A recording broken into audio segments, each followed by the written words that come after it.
Bonjour Bruce. Votre invité ce matin, Marc Fesneau, le président du groupe Modem à l'Assemblée nationale. Bonjour Marc Fesneau. Bonjour. François Bayrou, le Premier ministre, activera cet après-midi à l'Assemblée l'article 49.3 de la Constitution pour faire passer le budget 2025 sans vote. Mais dites-moi, si c'est un budget de compromis, pourquoi donc passer par le 49.3 et ne pas aller au vote ? Tout le monde connaît les règles et tout le monde sait ce que le Parti socialiste en particulier avait dit. C'est-à-dire qu'ils étaient dans l'opposition et qu'ils ne voteraient jamais le budget. Qu'ils étaient prêts en revanche à ne pas activer une censure. Ça a été dit au mois de décembre. Et au fond, voilà où nous en sommes ce matin. Je préférerais qu'on ait un budget qui puisse être voté et que finalement, comme dans beaucoup de démocraties, le produit du compromis soit le vote de chacun et que chacun puisse prendre ses responsabilités. Mais donc à l'inverse, vous n'êtes pas surpris que le déclenchement du 49.3 déclenche une motion de censure par les insoumis, notamment une partie de la Mais tout gauche. ça est assez attendu, malheureusement, d'une certaine façon. On attendrait parfois d'heureuses surprises. Mais la vérité, tout ça était attendu. Le Parti socialiste a dit, il faut le respecter d'une certaine façon dans ce qu'il a dit. Il a dit, je suis dans l'opposition. Je suis prêt à faire un compromis qui se traduira par une non-censure. C'est ce devant quoi nous serons. Mais il a dit qu'il ne voterait pas le budget, considérant qu'ils étaient dans l'opposition. Bon, nous avons fait le choix, dans ce qui est le socle, de prendre nos responsabilités, de dire que nous serions prêts à voter un budget de compromis. Et donc, le 49.3 implique par nature, généralement, une motion de censure qui sera débattue dans la semaine. Donc, le 49.3 est activé. Les socialistes, puisque ce sont eux qui ont une partie de la clé de ce qui va se passer ces prochains jours. Ce matin, le président du groupe PS à l'Assemblée, Boris Vallaud, dit chez nos confrères de Ouest France, oui, la censure est toujours sur la table. Est-ce qu'il y a encore des concessions qui sont possibles pour convaincre les socialistes de ne pas voter cette censure ? Il me semble qu'on a été au bout de ce que peut être une discussion. Je rappelle que d'ailleurs... On a été au bout, ça veut dire c'est fini. Attendez, je rappelle que d'ailleurs ce budget, il est discuté non pas depuis le mois de janvier, non pas depuis le mois de décembre, mais il est discuté depuis le mois d'octobre. Oui, sous Michel Barnier à l'époque. Déjà, sous Michel Barnier, on avait discuté de ce budget.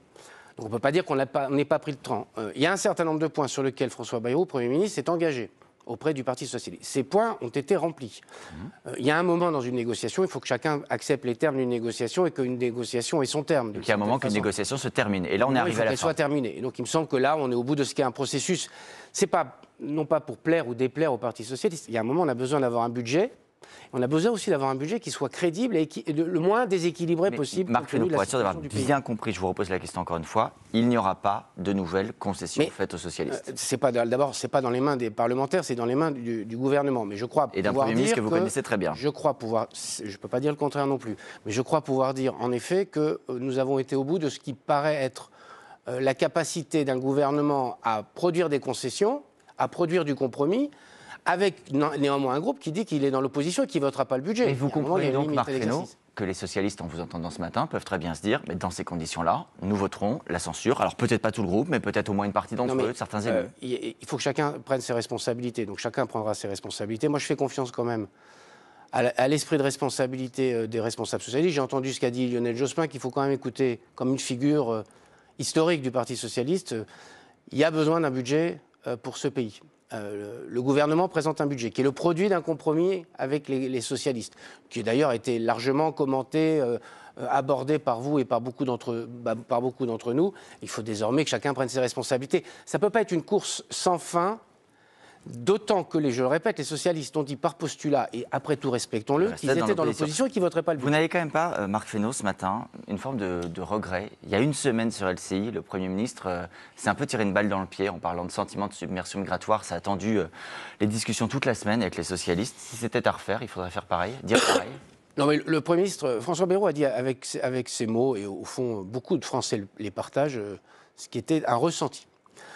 Deuxième élément, on va pas les uns et les autres en permanence rebondir sur les mots des uns et des autres, parce que si on devait se bloquer sur ce que peuvent dire parfois les socialistes du bloc central, on aurait vite fait de se braquer, si vous me permettez l'expression. Ça fait 7 ans que je vis au Parlement, soit comme parlementaire, soit comme membre du gouvernement. Si je poussais des cris d'orfraie à chaque fois qu'on a été parfois choqué par tel ou tel... Donc les socialistes ont surréagi. Je n'ai pas dit qu'ils avaient surréagi, je dis juste que moi, dans ma position de président de groupe et de ministre, j'ai entendu parfois des paroles. Quand on est dans la recherche du compromis, il ne faut pas chercher en permanence des querelles. Vous avez entendu ce qu'a dit François Bayrou sur le budget. Il a dit « Inch'Allah ». Vous dites quoi ? C'est une expression usitée. Enfin, on sent qu'il n'est pas non plus très très sûr de lui. Non, quand on dit ça, c'est qu'on se dit... Vous ne trouverez pas chez François Bayrou la moindre absence de lucidité sur la situation et la moindre... arrogance dans la situation dans laquelle on est. On a l'impression qu'il jette la pièce un peu. Non, il ne jette pas la pièce. Enfin, il a créé les conditions, je crois, du dialogue, ce qui n'avait pas existé et que chacun a pu reconnaître. Après, il y a un moment, vous avez des partenaires avec lesquels vous discutez. Soit ils ont décidé de plutôt œuvrer en faveur de la stabilité, soit au fond quelque chose d'irrationnel. Et donc cette formule va bien d'ailleurs d'une certaine façon. Soit quelque chose d'irrationnel se met en œuvre et à ce moment-là, au fond, on ne peut pas s'en mettre à grand-chose. Mais Marc Fesneau, vu l'incertitude côté socialiste, vu l'incertitude également du côté du RN, parce qu'hier le député Jean-Philippe Tanguy disait que de son point de vue c'était un très mauvais budget et que Marine Le Pen prendrait sa décision. Est-ce que vous abordez cette semaine en vous disant, cette semaine, le gouvernement peut tomber? Mais la question n'est pas, pardon, je vais vous dire quelque chose. La question, elle est quand même assez simple, c'est ce qui peut tomber ou pas tomber.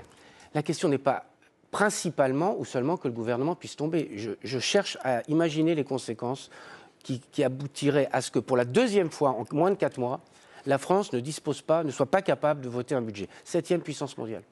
Je crois qu'on court à la catastrophe. Alors, on peut y courir en chantant, en poussant des hurrahs. Moi, c'est ça qui m'inquiète. C'est pas tant principalement le sort d'un gouvernement, c'est principalement le sort de la France. Et c'est ça qui est en jeu. Et donc tous ceux qui disent je vais faire la censure, je vais voir, je vais réfléchir, ils prendront leurs responsabilités. Mais ce n'est pas devant le gouvernement, ce n'est pas devant mon groupe ou les autres groupes de la majorité. C'est très clair. Ils se porteront, c'est devant, au fond, les Français. Marc Fesneau. Le coût de la censure, c'est une réalité. Les Français le voient tous les jours. J'ai fait beaucoup de vœux ces derniers temps. Enfin, les gens demandent de la stabilité et de la responsabilité. Et c'est ça ce qu'il faut espérer cette semaine. Un tout petit mot très rapidement avec votre casquette d'ancien ministre de l'Agriculture. Les États-Unis, via Donald Trump, disent que les droits de douane imposés à l'Europe, c'est pour très bientôt, il l'a dit cette nuit. Ça veut dire que nos agriculteurs, viticulteurs, vendeurs de spiritueux doivent s'y préparer et qu'on doit se préparer à riposter? Il faut surtout se préparer à riposter. Les affaires commerciales, on l'a bien vu avec Donald Trump. D'ailleurs, il faut voir ce qu'ont fait les Mexicains et les Canadiens en particulier. Ils sont mis immédiatement en situation de pouvoir riposter. Il faut qu'on riposte, il faut qu'on ait une attitude européenne qui soit puissant et pas des Européens qui laissent faire et qui considèrent qu'après tout, ça fait partie du jeu commercial. Il y a des choses qui ne sont pas acceptables dans le commerce. Il faut qu'on le monte à Donald Trump. Nous sommes une puissance économique redoutable, si tant est qu'on exprime notre force. Et donc à nous d'exprimer notre force dans les relations commerciales. Un mot très rapidement, 10 secondes. Villeneuve-Saint-Georges, victoire d'une maire LR hier soir face à l'insoumis Louis Boyard. La droite est de retour, dit Bruno Retailleau. Je ne sais pas si la droite est de retour. Alors c'est l'exercice. Mais très bien, si Bruno Retailleau veut dire que la droite est de retour. En tout cas, je crois que se met en place aussi une forme de front anti-LFI dans un certain nombre de communes. On l'a vu dans d'autres élections. Il y a un certain nombre de gens qui, en ayant marre de l'instabilité qui est produite par LFI, expriment par leur vote, y compris dans des votes municipaux, quelque chose de l'ordre d'une défiance au chaos permanent. Merci beaucoup Marc Fesneau.